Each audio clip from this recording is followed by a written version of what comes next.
Buenas noches, una nueva emisión de Grano del Sistema. A raíz de los últimos programas que había levantado YouTube, me tomé el trabajito esta semana que pasó de recorrerme todos los programas que hice. Son 574 desde que empecé en TV1. Y esto se lo reclamo a algunos, ¿no? Que cada tanto aparece un distraído que me dice, sí, vos sos kirchnerista, vos sos esto, vos sos lo otro, muchachos. ¿Cuántos programas vieron, no? 574, con este 575. Pero me llevé una sorpresa porque en realidad son 11 los programas levantados. Y yo les quiero dar los números de los programas y los títulos del programa. Y ustedes sacarán sus conclusiones. Del primer ciclo del 2013, Días al siglo XXI, en TV1, primer año en TV1, el 14 se titulaba El Plan Andinia. El 32, El diario de Ana Frank. El 36, El Holocausto, mito o realidad. Y después tenemos de la otra historia, que yo hacía los programas de historia en TV1, eran diferentes a estos que hago ahora. Ahora se toma un tema y se cerra ese tema. En aquel tiempo eran 6 o 7 temas cortos, inclusive se terminaba con un musical donde tomábamos un tema, buscábamos el origen de ese tema, etc. Entonces eran temitas cortos.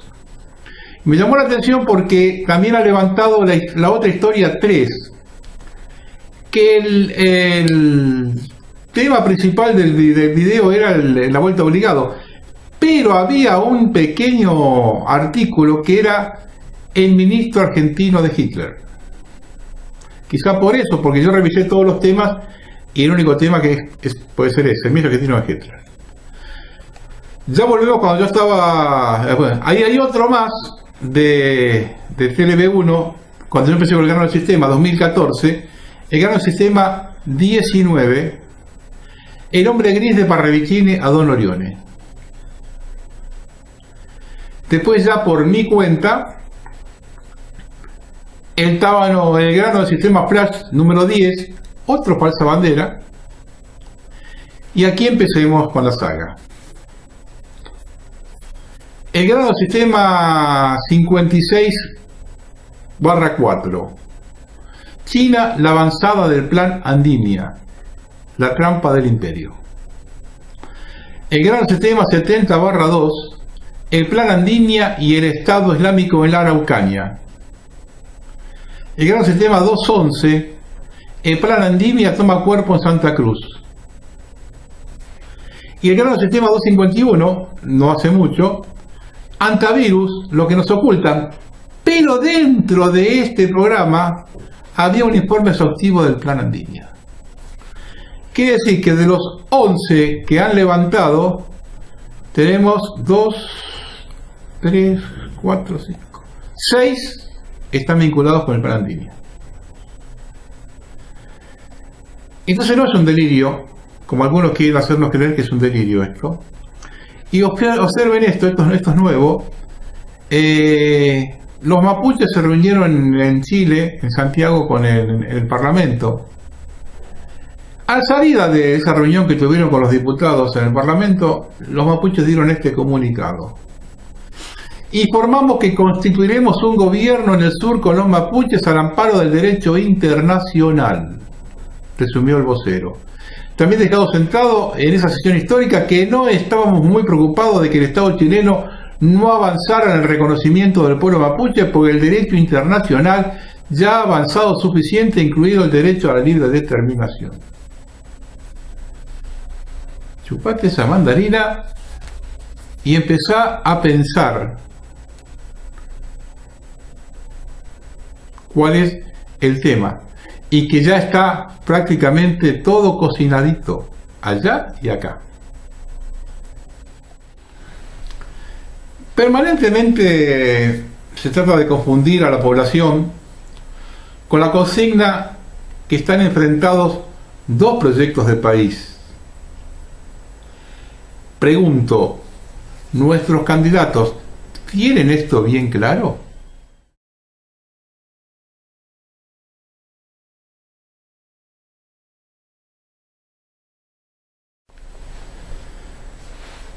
Daría la impresión que no. Para que no piense que soy tan derrotista y tiro malas ondas, a ver, ¿ustedes le comprarían un auto usado a nuestros candidatos? Mauricio Macri lo que hizo fue aumentar y generar mayor incertidumbre, un nivel de endeudamiento importante, un proceso de empobrecimiento de la clase media, de los trabajadores. Realmente con gran preocupación estamos siguiendo lo que está pasando en la actividad automotriz, en la actividad textil, en muchas pymes del conurbano que están cerrando.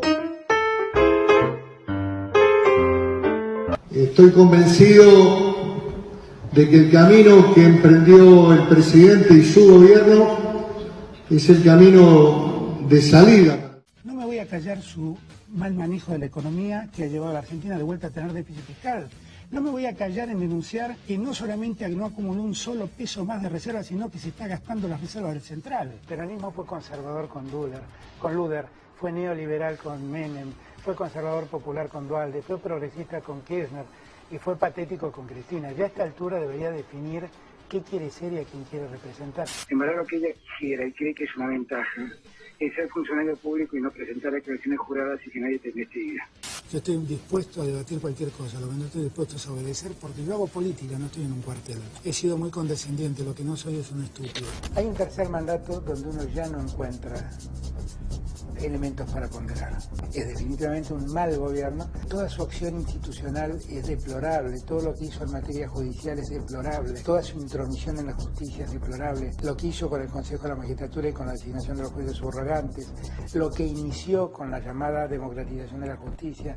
Todo eso es deplorable. Lo que hizo con el Tratado de Irán es deplorable. La muerte de Nisman es deplorable. La no resolución de la muerte de Nisman es deplorable. El segundo mandato de Cristina a mí me cuesta muchísimo encontrar un elemento valioso. De nosotros, preferible no hablar, ¿no? Los liberales tienen su propio circuito de discusión.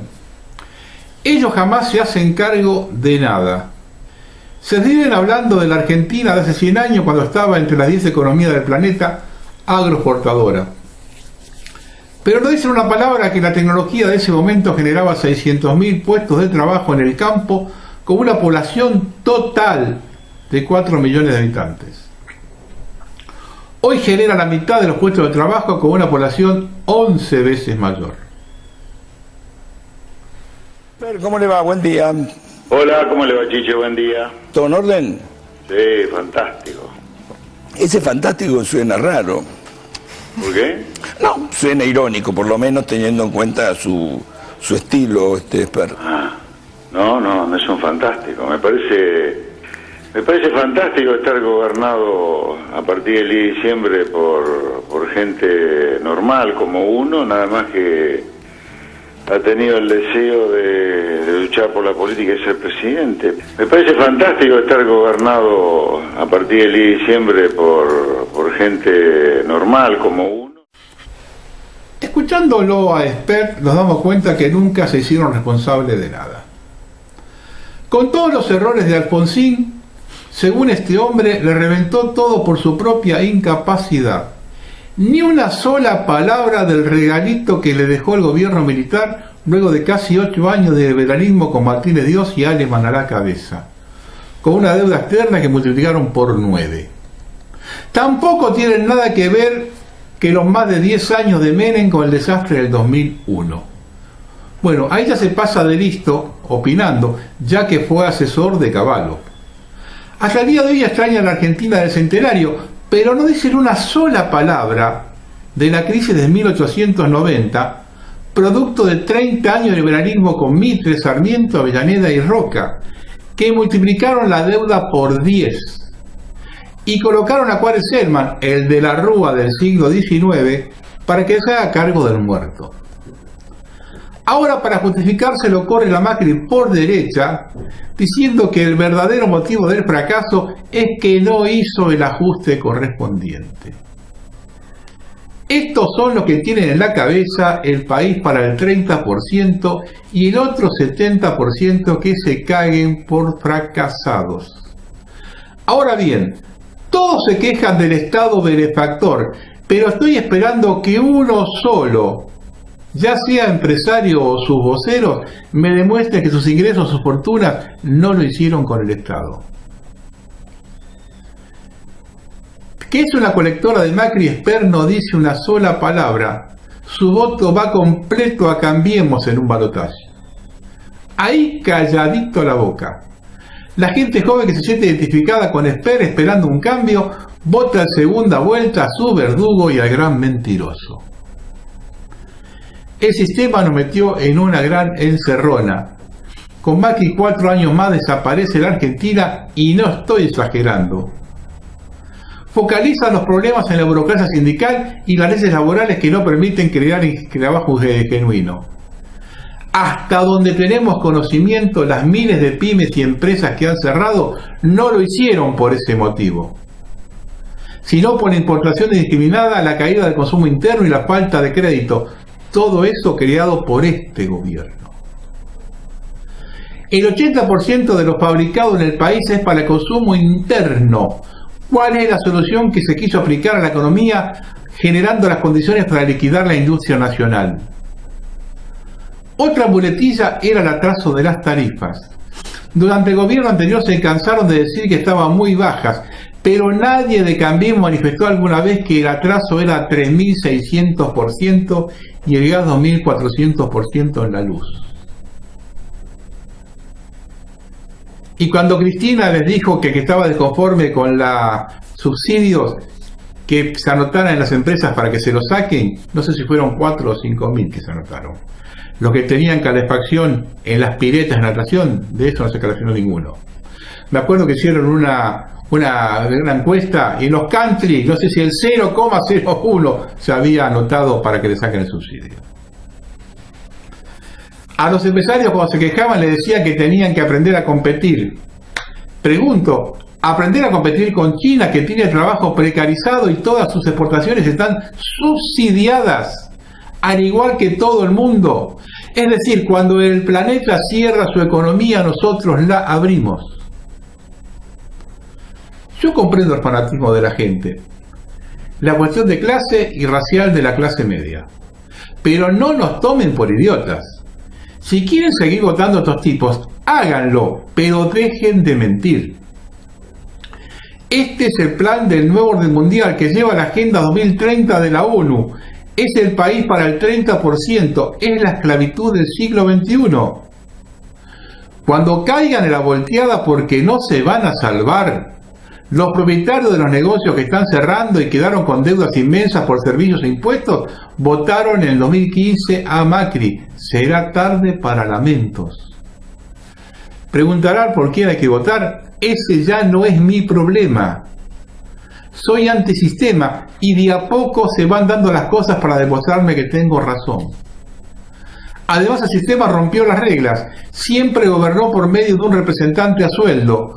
Hoy está gobernada por sus propios dueños, empresario chupador de la teta del Estado y la oligarquía antipatria.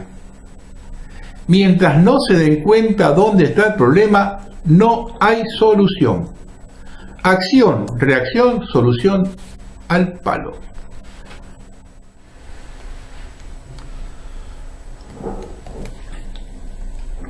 Una característica de los últimos 40 años en nuestro país es que los gobiernos de turno se han dedicado o justificado su accionar administrando la herencia que le dejaron sus antecesores.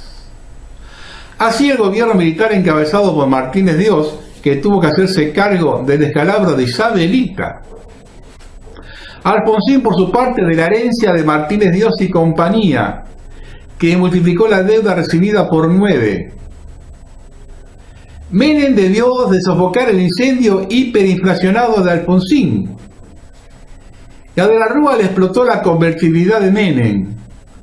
Los Kirchner debieron levantar la ruina que quedó el país luego del descalabro de la Rúa. Macri debió lidiar con la herencia del mundo de fantasía creado por los Kirchner. Y el que viene deberá ver cómo arregla la bomba de tiempo que le deja Macri con la deuda. Esto es realmente la más grande tomada de pelo que se puede haber hecho a un pueblo que quizás se lo merezca por su irresponsabilidad cívica, su desidia, egoísmo, falta de compromiso y falta de patriotismo. Es una película clase B que bate todos los récords de público, pero además la función es continuado, el cuento de nunca acabar. María Eugenia Vidal, la dirigente que mejor mide en Cambiemos, la que potencia el voto a Macri.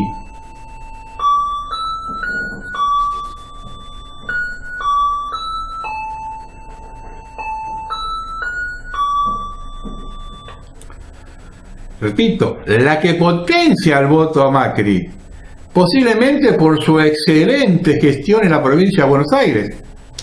No podía ser menos que sus predecesores en esos de las herencias. Vidal emitió más deuda que Chile. La provincia es el segundo emisor de bonos de América Latina. Realizó la segunda emisión más grande en moneda local en la región latinoamericana, un bono global a 2025 por un total de 1.487 millones de dólares.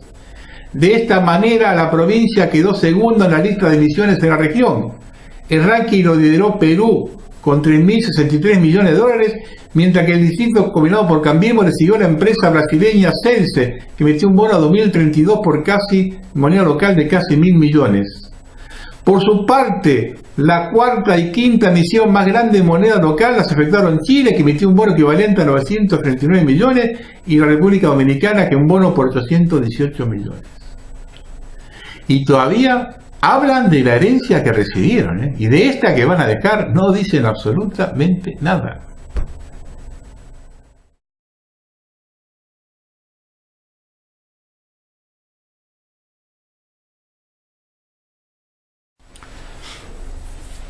A medida que se van conociendo datos, los argentinos quedamos cada vez peor parados, por no decir que estamos para el cachetazo.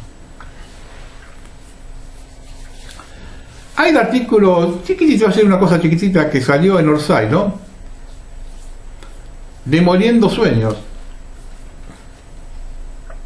Observen esto. La producción manufacturera local registró un descenso interanual del 10,8% en el primer trimestre de 2019. El más alto entre cerca de 80 países estudiados. El más alto entre cerca de 80 países estudiados. Como si fuera poco, el índice de actividad industrial experimentó un descenso notable que lo retrotrae a valores de hace 12 años. El Observatorio de Coyuntura Internacional y Política Exterior analizó la evolución reciente del sector. Según este reporte, entre el primer trimestre del 2018 y el primer trimestre del 2019, 26 países de un total de 77 mostraron un saldo negativo de su producción industrial. De esos 26, la Argentina registró la mayor caída interanual, que se desplomó nada menos que un 10,8%. Segundo, Turquía, 5,2%, menos de la mitad. El segundo menos de la mitad que el primero. Nicaragua, 4,9%, Pakistán, 4,6% y Malta, 3,6%. Es increíble a dónde nos está llevando esta gente.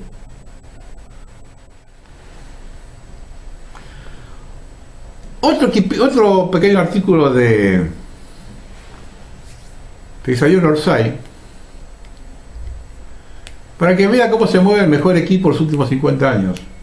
Un papelón histórico. Anunciaron una histórica venta de aviones, pero no existió.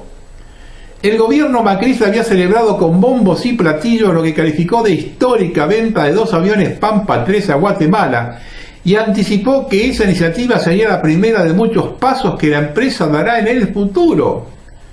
El presidente de la fábrica de Fadea, Antonio Beltramone, habría dicho que la venta fue histórica, porque es la primera vez en 35 años que tiene el Pampa 3, que es vendido a un cliente externo que no sea el Estado argentino. El directivo señaló que tras la transacción el acuerdo no termina, sino que empieza. Porque dijo, cuando uno vende un avión comienza la relación con el cliente de 25 o 30 años, porque vamos a formar a sus pilotos y dar servicio de mantenimiento. Paola.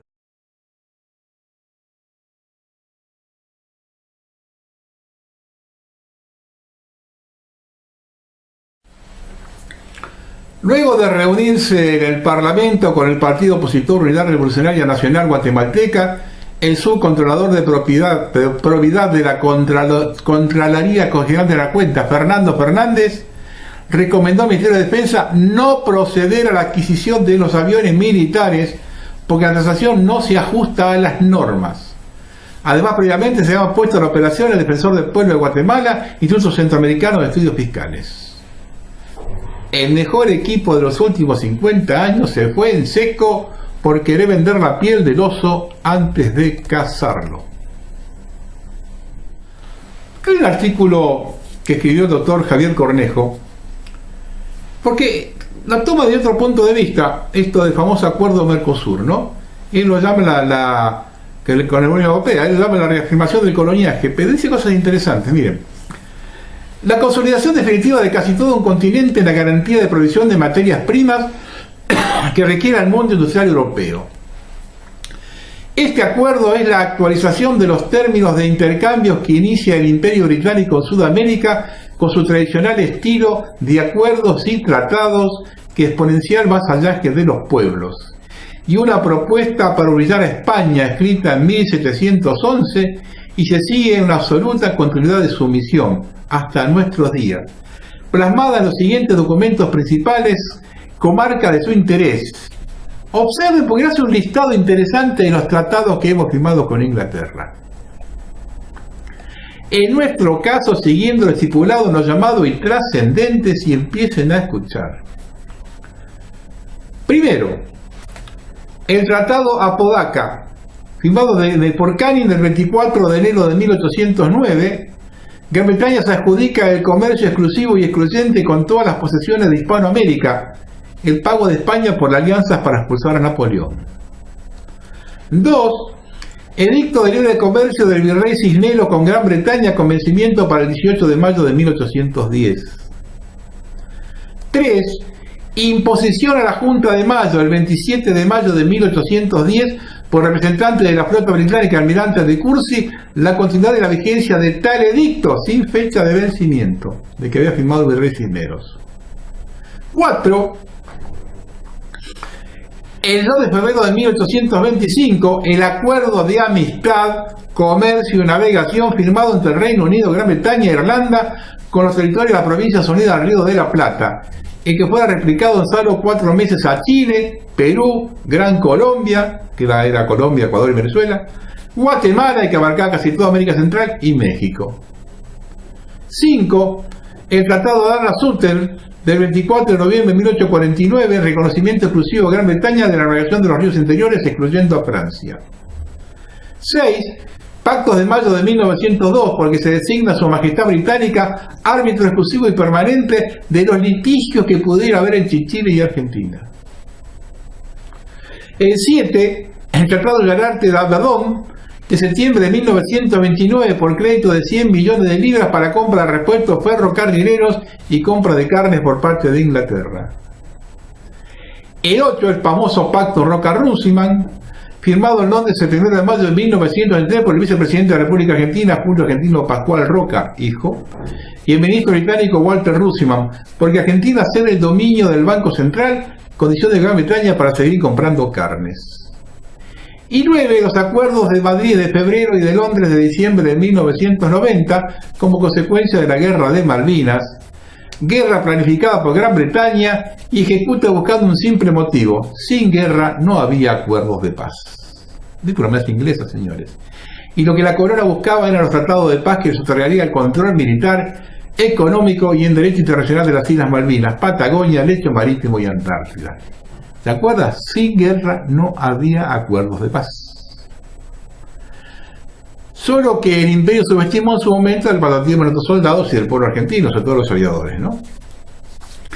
A la firma de los acuerdos efectuados por Menem y Cavallo como canciller, siguió la puesta en práctica como Cavallo ministro de Economía en la ejecución de las privatizaciones sin convertibilidad, un desguace del Estado que se alega en estos días la efectivización de virtual entrega de la tierra pública y un récord de endeudamiento de las colafientes cifras de más de 500.000 millones de dólares. Recordemos que en marzo de 1976 la deuda era de 5.000 600 millones de dólares. Han multiplicado la deuda por 100. ¿Estamos contentos acá? Bueno. Deuda impagable, país sin posibilidad de creación de valor agregado, desmantelamiento del sector industrial del Estado científico, técnico, desmantelamiento de chimeneas que nos retrae a una Argentina pastoril. Nos arrebatan nuestro patrimonio, nos quedamos sin patria, donde nadie puede realizarse en un país que no se realiza. Caemos a peor que en 1874, cuando el presidente Avellaneda se dirige al Congreso con la propuesta: pagaremos la deuda externa reduciendo el gasto público con el hambre y sed de los argentinos. Esa es la consigna del Estado liberal, señores. Planificaciones de dominación con siglos de vigencia en los que nada cambia, ni siquiera los nombres de pactos o acuerdos. Solo las fechas y algunos protagonistas. La receta sigue igual, se aplica una y otra vez de manera concluyente y macabra en la succión y explotación de pueblos y territorios hasta su agotamiento. Este nuevo acuerdo de casi todo un continente perfecciona la africanización americana. Despojo continental de sus recursos en el menor tiempo posible. Son irrelevantes los personajes, lo decisivo es la idéntica libreto, producto de esta nueva división internacional del trabajo del siglo XXI, que todos ejecutan sin chistar, riéndose de la desocupación, hambre y mortandad del pueblo argentino. ¿Quién puede explicar los beneficios para el pueblo argentino de todo esto? De esto, que es lo que televisión nadie habla, ¿no? Que es la famosa caída de Deutsche Bank, el banco alemán. El pase de Christine Lagarde a la presidencia del Banco Central Europeo puede tener varias claves para entenderlo. Primero, aislarla del default argentino. El Fondo Monetario prestó mucho más dinero que el que le correspondía y para fines que no están consignados en su carta orgánica. Si bien puede aducir que recibió orden del gobierno de Estados Unidos, a todas luces la Argentina puede generar, lo he dicho varias veces, la excusa para establecer las condiciones de un nuevo orden económico basado en una moneda virtual. Estamos hablando del default más grande de la historia. Yo lo dije hace varios programas atrás, con el default que va a declarar Argentina dentro de poco tiempo, va a ser la excusa para el cambio monetario global. Y segundo, la idea de la señora para allá, coincide con la certeza de la caída del Deutsche Bank, y es necesario tener una mujer todoterreno en un puesto clave. Para entender bien de qué estamos hablando, observemos el volumen de negocio de ese banco.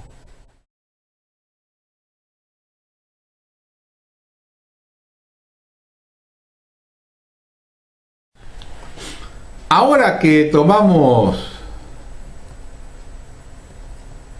dimensión del tamaño del banco, debemos decir que ya se está creando un nuevo banco para recibir los activos contaminados.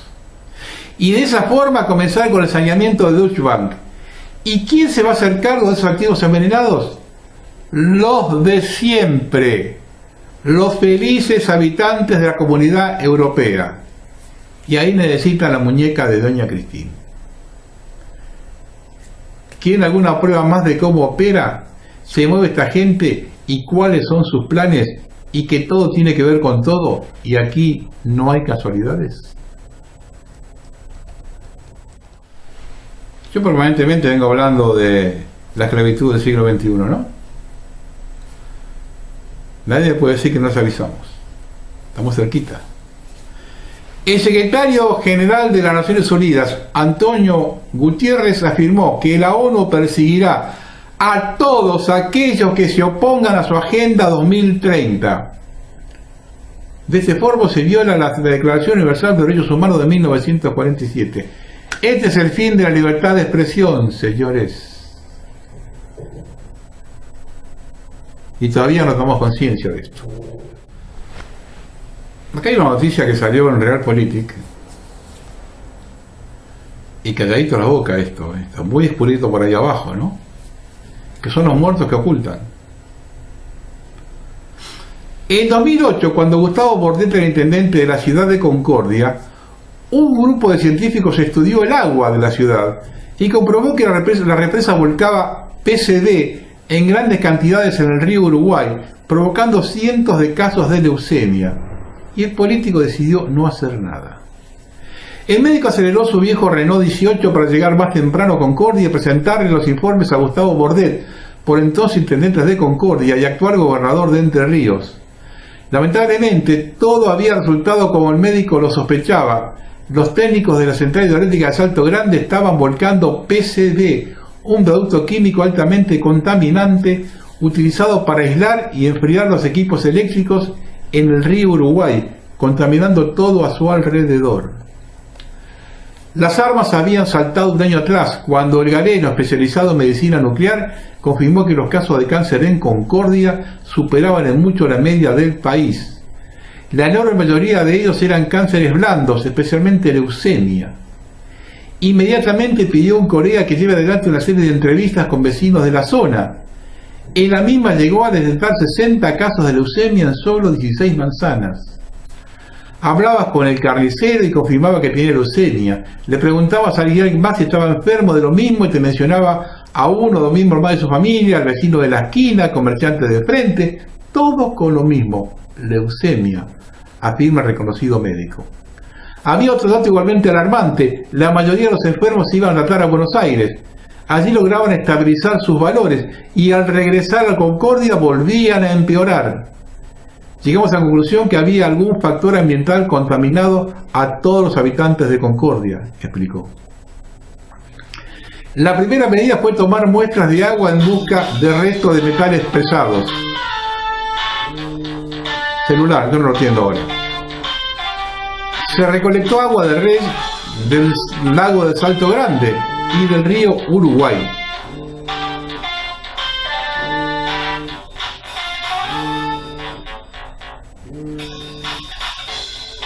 Se hicieron 2 pruebas y ambas arrojaron resultados negativos. No había metales pesados en el agua. En la tercera encontraron varias veces la cantidad máxima permitida de PCB en el agua del río Uruguay. Hasta el momento la contaminación del río del lago de Salto Grande era conocida, pero el gobierno local aseguraba que se debía a basurales a cielo abierto y residuos de empresas industriales. Pero esto era mucho peor. Con el correr de las semanas, la investigación se intensificó. Resultados de los análisis químicos en mano, hasta lograron la declaración de un técnico de Salto Grande que admitió que el PCB se volcaba directamente en el río porque la represa no tenía hornos catalíticos para incinerar el peligroso producto, y mucho menos la infraestructura para tratar la nube contaminante resultante.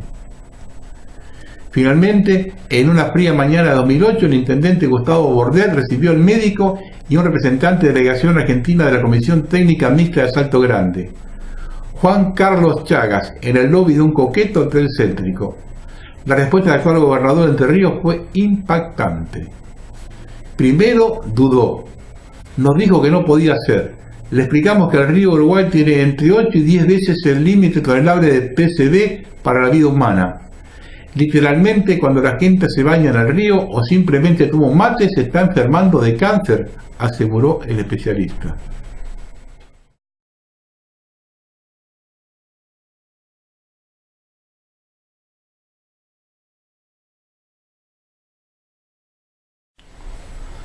A pesar de las apabullantes pruebas que confirmaban que los habitantes de Concordia enfermaban día a día de leucemia por culpa de la central hidroeléctrica, Bordet decidió que no haría nada, ni siquiera pidió explicaciones. 2 días después la decisión del gobierno se hizo aún más clara. Un funcionario público los contactó y les aseguró que el tono de amenaza: muchachos, acá la plata de la represa banca calles, asfaltos, alumbrados públicos y hasta centros comerciales. Va a ser mejor que se dejen de joder con esta gente. Con los médicos, científicos, laboratorios y declaraciones de los propios técnicos en la mano, Gustavo Bordet había decidido no hacer nada. La gente estaba muriendo de cáncer a manos de la represa de Salto Grande, era cierto, pero podía el dinero pesaron más que algunos cientos de vecinos. Al fin y al cabo, en la arena política, todo pasa, todo se olvida. Señores, creo que fue reelecto este hombre, ¿no? Uno de los mejores aliados de Bergoglio en su turbia y frenética carrera para conservar el poder es George Soros. ¿Habrá sido también, junto con la mafia de Saint-Gall, uno de los que lo apoyó con sus muchos millones para llegar al cargo que detenta?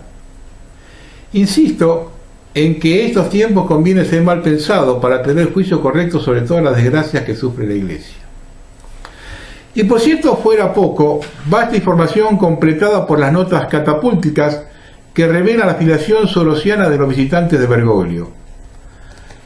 Para llevar la voz de los jóvenes a los estudios económicos e impulsar encuentros y programas vinculados a los problemas actuales de la juventud a nivel global, el Papa Francisco animó al Premio Nobel de Economía Joseph Stiglitz y al presidente del Instituto de Nuevo Pensamiento Económico Robert Johnson a impulsar a nivel global una economía social de mercado que mira al futuro con la voz de los más jóvenes.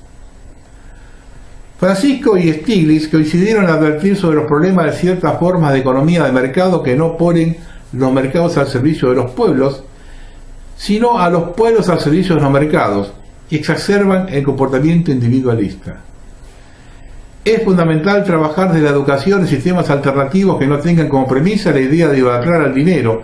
Tenemos que tratar de desarrollar programas y estudios alrededor del concepto de economía circular que contribuyan a una educación consciente en la sostenibilidad ambiental que requiere devolver al ambiente lo que se le quita, como Tigre durante el encuentro. Si no, la humanidad va al suicidio, asistió Francisco, durante la reunión de la que también participaron los miembros de la Comisión para la Transformación Global.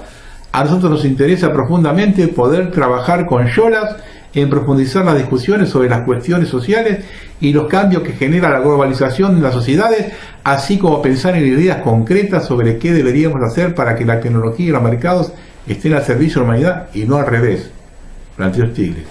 Una maravilla la gente como habla. Los detalles del trabajo serán presentados en el 5º Congreso Internacional organizado por Yolas en la Universidad de Fordham, en Nueva York, del 2 al 5 de junio del 2019. En nombre de Yolas, del Corral y Palmeiro, agradecieron a Stiglitz y a las autoridades por haber sido elegidos para llevar la voz de la juventud y sus dolores, y se comprometieron a organizar juntos en el Vaticano el próximo encuentro de economistas y jóvenes de diversos países. Vean la fotito ahora. Es falsa, además, la antinomia dialéctica entre la economía individualista liberal y la economía socialdemócrata keynesiana propugnada por Soros y sus secuaces. Tan anticristiana la una como la otra. Stiglitz fue un defensor entusiasta del chavismo y del kirchnerismo. Hace rato que yo vengo hablando de que todo lo que está pasando acá no es nada casual y tampoco hay errores. Este es un proceso de destrucción serial y programado. El escritor y politólogo británico H.S. Fearns, hombre de inteligencia de su país, escribió un libro en 1970 titulado La Argentina, donde expresa su adhesión y simpatía expresa por la oligarquía argentina y particularmente porteña, que fuera la gerenciadora de los intereses británicos y la herramienta de esos intereses, en frustrar cualquier intento de la nación argentina de independencia económica o que pudiera hacer peligrar o perjudicar los intereses británicos y de sus socios, utilizando para este propósito a la masonería, una extensa red de contactos con poder dentro de las finanzas, las empresas, las políticas y los más media. Dentro del ámbito político, esta secta tiene ramificaciones en todos los partidos políticos. Responden a ella el diario La Nación, creado por un masón como Bartolomé Mitre, y Clarín, que fuera criado por el socialista Noble.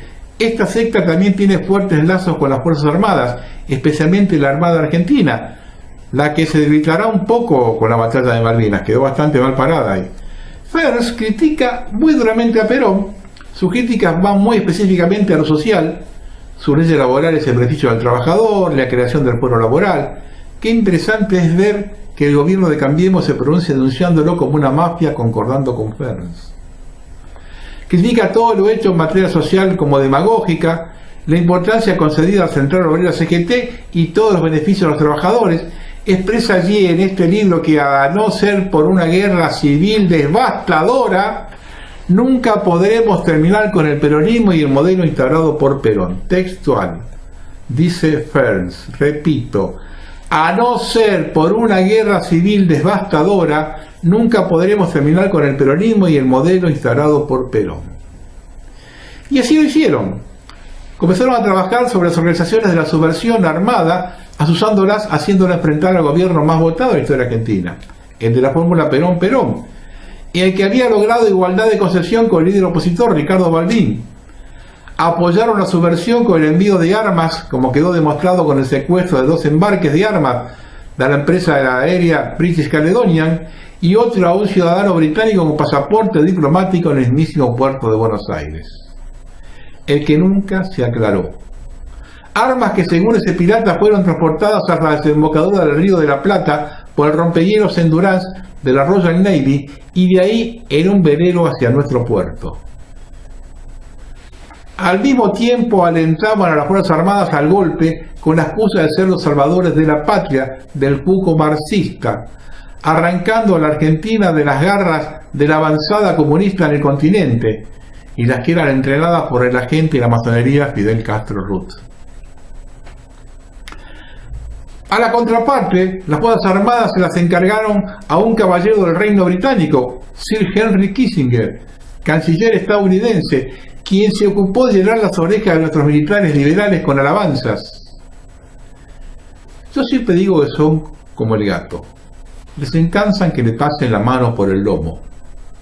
Saben que al levantar la cola los pueden revolear por los aires, pero siguen hinchando el lomo porque les encanta que le acaricien el lomo. Lo que nunca entendieron cómo funciona la real política y nunca lo entenderán, prestándose a ser carne de cañón de la dependencia nacional, entregando la economía a los agentes de la banca extranjera, usados y luego denostados por la masonería, verdadero gestor de todas las revoluciones liberales desde 1930. Mordido al anzuelo por los 2 actores de esta patraña sanguinaria, subversivos y militares, liberales, se dio fuego a la primera etapa de la destrucción argentina, haciendo realidad aquella guerra civil devastadora pergeñada por la inteligencia británica. En ese sentido, consideramos que la subversión fue un instrumento de la inteligencia británica que termina dando vuelta la máxima del gran estratega alemán von Clausewitz, quien sostenía que la guerra es la continuación de la política por otros medios. Los estrategas subversivos entendieron que la política es la continuación de la guerra por otros medios, haciendo de esta guerra civil devastadora una guerra permanente, guerra de dependencia y destrucción del tejido social argentino, ya que ninguna sociedad con un conflicto permanente puede avanzar, estará estancada hasta la finalización del mismo. Con una sociedad fragmentada se terminará por dividir permanentemente a esa sociedad. Esto es así, señores. Es imposible salir de un conflicto permanente, y la Argentina hace casi 50 años tiene un conflicto permanente. Luego de la pérdida de la batalla de Malvinas, se volvió al sistema político con Raúl Alfonsín, un socialista gramsciano, que vino a perpetuar la estrategia de facilitar la política como la continuación de la guerra por otros medios. Impuso la estratégica doctrina de los 2 demonios, lo que convenientemente dejaba fuera de la responsabilidad de la clase política. Clase política que se prestara a ser la facilitadora del golpe de 1976, que diera inicio a la guerra civil devastadora pergeñada por el agente británico Ferns. Inicia Alfonsín la persecución a la institución militar, mientras deja fuera las organizaciones subversivas, en una campaña de desprestigio dirigida por el Estado, ya que entonces todos los canales de TV y las radios estaban en manos estatales, lo que desemboca por reacción espontánea en las azonadas militares de Semana Santa, lo que lleva a la destrucción del Ejército Nacional. Esta maniobra terminaría su sucesor Carlos Menem, quien acabaría para siempre con la expresión nacional del ejército sanmartiniano y patriota, dejando a las Fuerzas Armadas en manos del liberalismo, como fuera la aspiración de Sarmiento y Mitre, de una Argentina dependiente, donde las Fuerzas Armadas sean la garantía de un Estado al servicio del poder extranjero. Menem llega con el voto peronista y mostrándose como un doctrinario, pero una vez asumido nombra a Miguel Ángel Roy, ministro de Economía, hombre de Bunge y Bor, venido del riñón liberal, dando una señal clarísima de cuál sería su misión en este proyecto de destrucción argentina. Menem llegó una vez ensangrentada y dividida a la sociedad argentina por la guerra civil devastadora, a cumplir el deseo del Reino Unido expresado por Fers, de mantener el sistema de gobierno argentino basado en las estratégicas empresas del Estado, motor del desarrollo para la independencia económica, y las privatizó, desmanteló la producción para la defensa y eliminó las industrias estratégicas. Luego llevaron los Kirchner, expresión política del entrismo, modo de infiltración marxista del peronismo de los 70. A ellos se les encomendó el desmantelamiento, mercantilización y fragmentación de la estructura partidaria del peronismo y la dispersión por agotamiento del peronismo doctrinario, mediante la incorporación de elementos de izquierda como Delía, Pérsico de Montonero, la corriente clasista y combativa marxista y todos los grupos creados en el 2000. Filos de gomas, nacidos de la explotación por hambre y la medicina popular, producida por el saqueo de las arcas del Estado por la política. Ahora, ya desmantelada toda verdadera opción nacional, popular y soberana, desaparecidos sus instrumentos de orientación económica con sus empresas del Estado, fragmentado su columna vertebral, el otrora movimiento obrero por las pérdidas de puestos de trabajo y la corrupción interna de los sindicatos, dispersado su núcleo duro intelectual e ideológico, llegó la hora de reponer la oligarquía apátrida. Hora de reimplantar el Estado colonial al servicio de la usura descaradamente. Para ello es preciso eliminar el fuero laboral, las conquistas sociales, las jubilaciones reemplazándolas por una pensión mínima, la flexibilización laboral, que no es otra cosa que la precarización del trabajador, la eliminación de todos sus derechos, eliminar las obras sociales y todo lo hecho para generar una movilización social ascendente que fue la característica de la Argentina durante décadas. Hasta aquí lo que nos ha pasado, por la ceguera de una clase política obnubilada por el poder del poder mismo y sin pensamiento político filosófico. Una dirigencia mal preparada y vacía de contenido. Hay muchos buenos cuadros y honestos que llenan las listas partidarias por el solo hecho de participar en unas elecciones fraudulentas de un sistema fraudulento, transformándose en parte de ese círculo vicioso, cuando lo que hay que hacer es enfrentarlo en su terreno y darle batalla venciéndolo, para recuperar la decisión nacional e independencia que radica en la independencia económica. No se puede combatir al sistema siendo parte del sistema. ¿Les queda claro? No se puede combatir al sistema siendo parte del sistema. Vamos a terminar. Es una cosa que está en la cabeza de mucha gente, porque los argentinos nunca le han hecho lo que han hecho ahora. Yo lo dije varias veces, el gobierno Macri se metió con alguien que no se metió nunca a nadie. Acá en 100 años, en 50, 70, no sé lo que quiera, metir todos en la misma bolsa, militares, peronistas, radicales, todo lo que sea, nadie nunca se metió con la comida. Absolutamente nadie. Y tampoco nadie se metió con los servicios públicos. Usted nunca, pregúntele a cualquier persona mayor si alguna vez tuvo que cuidarse de prender un ventilador en verano o prender una estufa en invierno. Jamás. Nadie tuvo que hacer eso. Y hoy hay gente, yo escuchaba en televisión a gente que reportaba, que le preguntaban qué medidas hicieron para combatir la crisis. Una chica joven dijo: yo todavía no prendí la estufa.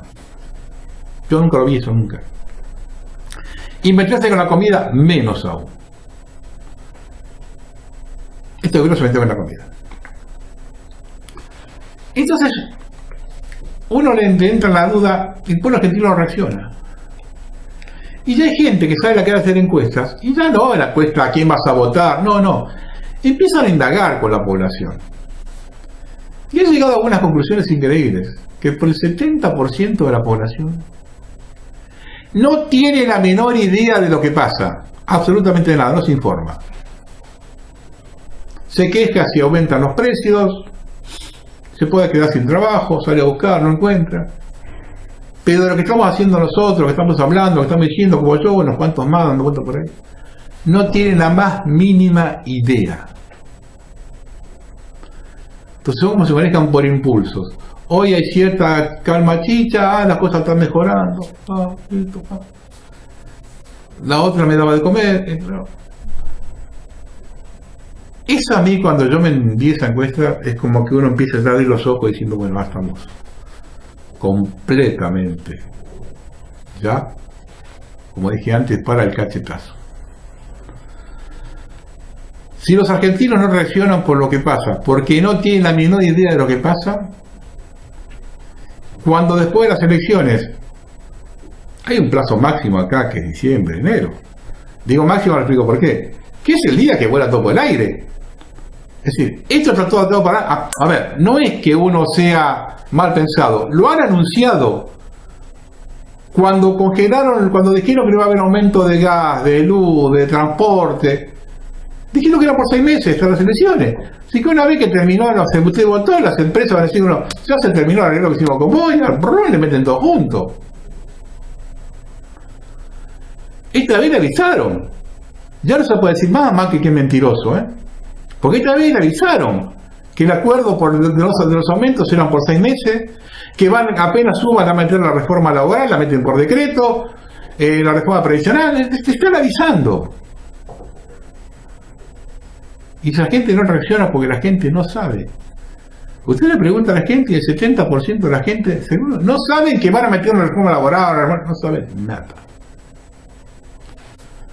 Eso es lo que uno empieza ya a trabajar en la cabeza, es decir, ahora sí, estamos realmente en un peligro, porque siempre teníamos esa ilusión, esa esperanza de decir, bueno, en algún momento la gente va a reaccionar, ¿no? Entonces, claro, uno ve los medios del sistema, los medios que maneja Clarín, por ejemplo, que es el medio gráfico del sistema, Clarín, América son los medios gráficos del sistema, bajan líneas que no pasa absolutamente nada. Porque usted ve Canal 13, que no pasa absolutamente nada. Del otro lado, 5E, Crónica, más o menos lo mismo. Alguna cosita que otra, uno que otro programa. Pero si la gente se informa por aquellos canales, o se informa por su WhatsApp, y en WhatsApp recibe 200 comunicaciones por día, y de 200 comunicaciones, si una vale la pena. Sí, porque es el mundo que tiene gente cerca de uno. Agarrar el teléfono y fijarse lo que recibe en un día. 100 mensajes que recibe, vale la pena uno o ninguno.